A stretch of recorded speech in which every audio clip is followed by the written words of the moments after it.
aesthetics and so forth. The outside is looking at this as another investment opportunity, for example, right? So there's a different worlds that we got to merge together for them to see eye to eye. Yeah. But yeah. Well, this has certainly been enlightening. It's very unique. I'm telling you, this type of a conversation never happens. When was the last time? I'm very grateful because this is exactly what I had sort of envisioned for this conversation. So I have to You're say, very kind for inviting us. Thank you very much. Well, thank you. Thank you so much to both of you, really. And I'm excited about the possibilities of furthering this conversation too, because I'd like to follow the progress, and I'd like to see people actually approach their reservations to invest in their businesses or bring their businesses there. Well, we are the conduit. And so, we are the conduit. Okay. Kano is the conduit. I'm here to really help Kano. Okay. Since he's the indigenous person that's important involved in this endeavor. So they can reach out to us and we can guide them on what needs to be done. Yeah. But we need serious people who have the hearts in the right place, who really are there for the long term to make generational impact to these people.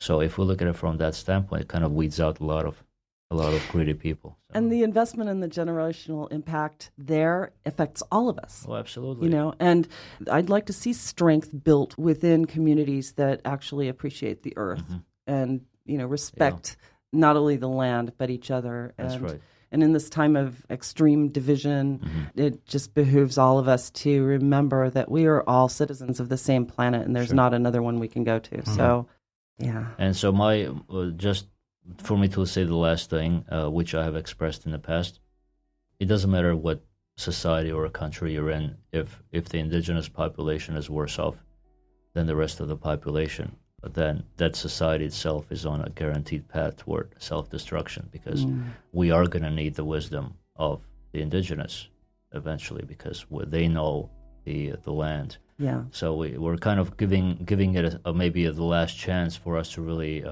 wise up and become cognizant that, listen, you know, we really need to speak with and open a dialogue with the natives and even the last medicine man that are left, and they have nobody else to carry on the torch. You know, we have that to keep those traditions going. That's right. I'm really glad that you said that, because I think that one of the things about this Vision 2020 that I keep thinking about is that in order for us to solve some of the most perplexing problems that we do face right now, climate change, the health crisis, the opiate crisis, the prison crisis, you know, this cycle of violence and poverty and all of that, we really are going to have to start getting back to basics and start remembering who we are and how humans survived for thousands of years before people came in and with oil and prisons. Yeah. So I think it's really important, and I think that we would all be really well served to draw upon the indigenous communities to make sure that those traditions don't die,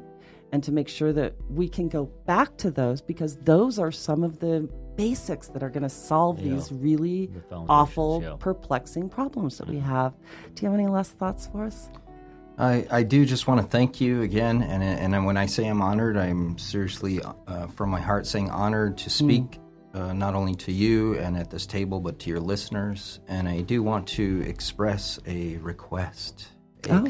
I'd like to request every listener and everyone sitting there to think about where you're sitting. Please think about it. You are if you are a U.S. citizen, please just take a moment and remember the history. Think about where you are. If you are in Mesa, Arizona, or if you are in Apache Junction, understand that the Chiricahua Apaches lived there, just like the miners and the cavalry. But please understand that the entire tribe of the Chiricahua Nation was imprisoned for 29 years. The entire tribe, okay? Mother, grandmother, grandfather, children, newborn babies were kept out of Arizona. Okay, so specifically speaking to Arizona, it's not about guilt, it's about doing the right thing. And if we're going to do business and work, we have to speak to the truth. And it's not about reparations, it's not about activisms, it's about, if you live in Arizona and you don't know about the Chiricahua Apaches, please pick up a book. Mm-hmm. Please drive. They will greet you. There's visitor centers. And out of the Chiricahuas are the Othams here. That's whose valley this is, the Pima people. This is their home. Every square inch was their ranch. Okay? So I'm not asking for reparations. I'm not guilting you. I'm just asking you, if you're sitting in a beautiful home in Scottsdale, just for a moment, think. Think about your neighbors a couple miles from you that may be in disparity. And it's as simple as a phone call.